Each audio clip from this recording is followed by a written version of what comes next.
EVM का oppose करो, संविधान बचाओ और देश बचाओ। लोग निर्वाचन आयोग का भी घेराव करेंगे। इसमें पूरी देश की जनता से अपील है कि चुनाव आयोग में प्रदर्शन हो, लाखों लोग इकट्ठा हो। 24 में अगर ईवीएम की सरकार आ गई तो पता नहीं कि प्रेसिडेंशियल फॉर्म होगा कि कौन सा फॉर्म गवर्नमेंट का होगा। नया संविधान सभा बन जाएगा, संविधान सभा बनेगा और सारा इलेक्शन सब खत्म हो जाएगा, तो आप फिर चुनाव भी नहीं लड़ पाएंगे। इसलिए पॉलिटिकल पार्टीज भी इसको पूरा एक पॉलिटिकल एजेंडा बनाए, अपने घोषणा पत्र में भी लाए, और ये भी हो कि एकदम बैलेट पेपर से चुनाव होगा और नहीं तो ईवीएम से चुनाव नहीं होगा। नहीं ने कहा है कि कहीं से मशीन ही है ना, मशीन को तो कोई भी कंट्रोल कर सकता है, जहां से भी कंट्रोल कर सकता है। आपसे पहले नासा वाला यहाँ का तस्वीर जारी कर देता है भारत का। ईवीएम से चुनाव दुनिया के सबसे बड़ी लोकशाही की डकैती है। देखिए, मशीन ठीक है नहीं ठीक है छोड़िए, अगर आदमी का दिमाग ही खराब हो जाए तो मशीन क्या कर लेगा। अगर डिस्ट्रिक्ट का डीएम ही बेईमान हो जाए, इलेक्शन कमीशन ही बेईमान हो जाए, सरकार ही, देखिए मशीन ठीक है नहीं ठीक है छोड़िए, अगर आदमी का दिमाग ही खराब हो जाए तो मशीन क्या कर लेगा।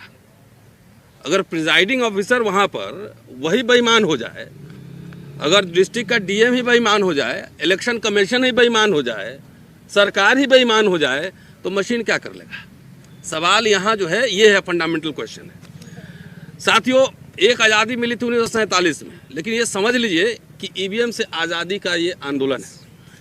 और मैं आपके सामने, मेरे भाई हैं अभी लोकेंद्र जी आए हैं, आपको दिखाना चाहता हूँ। 30 नवंबर 2023 का एक सज्जन ने एक फेसबुक पोस्ट लिखा है और उसमें लिखा है कि खाचरौद नागदा विधानसभा कुल मत गिरे 1,78,364, अन्य प्रत्याशी 8,364, भाजपा 93,000, कांग्रेस 77,000। 93 और 77 का आंकड़ा इनके 30 तारीख को ही आ गया, 3 दिन पहले। और जब रिजल्ट आया तो 93,000 और 77,000 के पास ही है ना, आपके जो लिखे हैं वो। अच्छा, तो ये देख लीजिए, तो ये क्या कलाकारी है, ये सब हम लोग समझ रहे हैं। सीधी और सीधी बात है, ईवीएम से चुनाव दुनिया के सबसे बड़ी लोकशाही की डकैती है।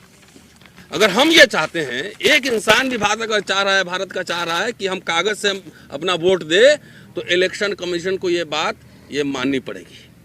जितने भी आप पक्ष आप रखेंगे आप ईवीएम के समर्थन में, अभी राजेंद्र पाल गौतम जी ने कहा है कि कहीं से मशीन ही है ना, मशीन को तो कोई भी कंट्रोल कर सकता है, जहां से भी कंट्रोल कर सकता है। आपसे पहले नासा वाला यहाँ का तस्वीर जारी कर देता है भारत का।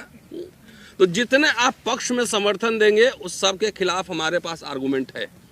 कह रहे हैं कि भाई बूथ मैनेज होता है बैलेट पेपर से, तो ईवीएम भी मैनेज होगा। कह रहे हैं कि बूथ लूट लेते थे, तो ईवीएम भी लूटा जा रहा है, अब सबके सामने दिख रहा है। अब तो वीडियो बन रहा है मोबाइल फोन, पहले तो मोबाइल फोन नहीं था, तो बूथ ये ईवीएम मशीन भी लूटा जा रहा है।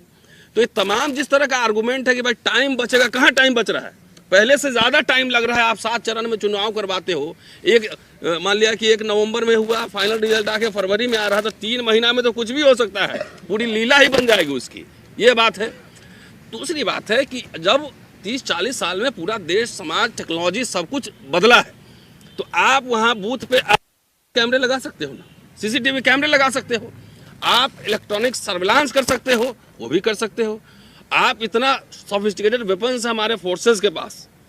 अगर आपको लगता है कि ये सेंसिटिव बूथ है, यहाँ पे गड़बड़ी हो सकती है, तो आप डिप्लॉय करो वहाँ फोर्सेज। आप शूटर साइड का भी ऑर्डर दो कि जो बूथ लूटेगा उसको देखते गोली मारो। ये करने से आपको कौन रोक रहा है? क्यों?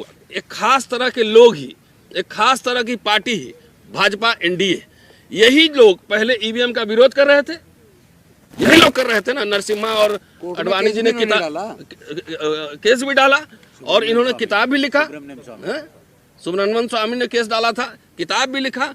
ये लोग विरोध कर रहे थे, आज ईवीएम के पक्ष में क्यों है? मैं मध्य प्रदेश चुनाव में था, मैं गया था 4 दिन के लिए, और आप बैलेट पेपर वाला आप देख लीजिए, 199 सीट पे ऑपोजिशन लीड कर रहा था। तो इसमें ईवीएम में कौन सी जादू है भाई? ईवीएम खुलते ही आपको पता लगा कि जो रिजल्ट पब्लिक कुछ और सोच रही है, रिजल्ट सीधे बदल जा रहा है। तो सीधे और सीधे साथियों, ये ईवीएम नहीं है, ये समझ लीजिए कि अगर जाके बाहर में कहते हैं मदर ऑफ डेमोक्रेसी, और यहाँ डेमोक्रेसी जो है हाईजैक कर लिया गया है, इस सरकार ने, चुनाव आयोग ने हाईजैक कर लिया है। हम तो कोर्ट से भी आग्रह करेंगे इस संयुक्त मोर्चा की ओर से कि जो 19 लाख गायब ईवीएम का मसला है, वो मसला इस पर अविलंब इमीडिएट बहस हो।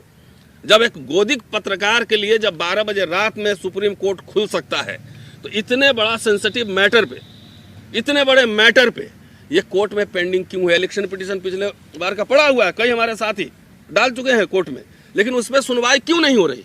तो मैं ये कह रहा हूँ, प्राचा साहब को समर्थन करते कि हम सुप्रीम कोर्ट संविधान के हिसाब से अपना पक्ष रखे, इसमें पक्ष रखे। अभी हमारे CJI जाते हैं तो डेमोक्रेसी की बात करते हैं, पूरे दुनिया भर में करते हैं। जब यहाँ की जनता आवाम कह रही है कि हमारा डेमोक्रेसी हाईजैक कर लिया गया है, मशीन में गड़बड़ है, तो सुप्रीम कोर्ट को भी इस पे संज्ञान लेना चाहिए और अविलंब इस पे डे टू डे बेसिस पे हियरिंग होनी चाहिए। दूसरी बात, मैं जितने ये पॉलिटिकल पार्टी के लोग भी सुनेंगे इस प्रेस कॉन्फ्रेंस को, मैं आपसे भी आह्वान कर रहा हूँ कि आप अपने कार्यकर्ताओं को एक्टिवेट कीजिए और बोलिए कि जाकर इस पे मिस्ड कॉल मारें। सारे लीडर्स को, जितने जो EVM का विरोध कर रहे हैं, सारे लीडर्स इसको डालें। और दूसरी बात है कि ये एक तरह से सिटीजन्स मूवमेंट है, सिटीजन्स मूवमेंट। हम लोग किसी पार्टी को रिप्रेजेंट नहीं कर रहे हैं, लेकिन तब भी ये आग्रह करें कि जो अपोजिशन पार्टी जो EVM के विरोध में है वो इसके खिलाफ, वो भी तो सिटीजन है, चाहे कितने भी बड़े नेता वोटर तो हैं ही, वो भी इसके खिलाफ आगाज करें। क्योंकि हम लोग को याद है 5 साल पहले जब राजेंद्र पाल गौतम साहब के हमने एक प्रेस कॉन्फ्रेंस इसी तरह से डेमो किया था, याद है आपको? बिल्कुल बिल्कुल। और वो खुद राहुल गांधी ने अपने वॉल पर शेयर किया और 20 करोड़ लोगों ने देखा था। तो अब खाली शेयर करने से काम नहीं चलेगा, अपोजिशन पार्टीज भी इसको पॉलिटिकल एजेंडा बनाए कि oppose EVM save democracy, oppose EVM save. जनता की आवाज है, जनता ये चाह रही है, आपको वोट जनता से ही लेना है। इसलिए पॉलिटिकल पार्टीज भी इसको पूरा एक पॉलिटिकल एजेंडा बनाए, अपने घोषणा पत्र में भी लाए, और ये भी हो कि एकदम बैलेट पेपर से चुनाव होगा और नहीं तो EVM से चुनाव नहीं होगा। नहीं तो इसके बाद मैं ये कह रहा हूँ, पॉलिटिकल पार्टी को इलेक्शन लड़ना है, हमें आपको नहीं लड़ना, शायद आपको लड़ना पड़ सकता है। पॉलिटिकल पार्टी को इलेक्शन लड़ना है। 24 में अगर EVM की सरकार आ गई तो पता नहीं कि प्रेसिडेंशियल फॉर्म होगा कि कौन सा फॉर्म गवर्नमेंट का होगा, नया संविधान सभा बन जाएगा, संविधान सभा बनेगा और सारा इलेक्शन सब खत्म हो जाएगा, तो आप फिर चुनाव भी नहीं लड़ पाएंगे। इसलिए ये अपोजिशन पॉलिटिकल पार्टीज को ये चेतावनी भी है कि अपने फ्यूचर के लिए, अपने पॉलिटिकल फ्यूचर के लिए भी ये एक तरह का अखिल भारतीय मूवमेंट है। आज आपके सामने भानु प्रताप जी ने जिन राज्यों, 13 राज्यों का नाम लिया ना, धीरे धीरे ये संख्या बढ़ेगी ही। ये अखिल भारतीय स्वरूप ऑलरेडी ये ले चुका है। इसलिए हम लोग जो ताकत लगा रहे हैं अपने मिनिमम रिसोर्सेज के हिसाब से, उस तरह से पॉलिटिकल पार्टीज भी इसमें अपनी ताकत लगाए।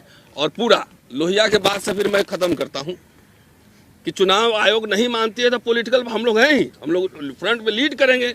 आइए दिल्ली में एक बड़ा प्रदर्शन हो, चुनाव आयोग में प्रदर्शन हो, लाखों लोग इकट्ठा हो, और ये संविधान के हिसाब से, संविधान जो राइट देता है हमें एकदम संविधान के हिसाब से हम लोग निर्वाचन आयोग का भी घेराव करेंगे। इसमें पूरी देश की जनता से अपील है कि डू और डाई, ये नारा 1942 में गांधी ने लगाया था, ये करो या मरो, उसी तरह से डू और डाई है। ये कैसे हो, कहां से कॉन्फिडेंस आ रहा है कि अब की बार 400 पार? कहां से, कौन सा ऐसा आपने काम किया है? किसान सड़क पे है, छात्र शिक्षक सड़क पे है, मजदूर सड़क पे है, पहलवान सड़क पे है, तमाम लोग सड़क पे है। ये कॉन्फिडेंस कहां से आ रहा है? फौजी भी सड़क पे है, ड्राइवर सड़क पे है, सब लोग सड़क पे है। इनका जादू, उसमें कौन सा लीला है, जादुई है मशीन की, उनमें से आपको 400 पार हो जाएगा। इसलिए हम लोग जान रहे हैं कि ये पूरा गड़बड़ होना है EVM से। EVM का अपोज करो, संविधान बचाओ और देश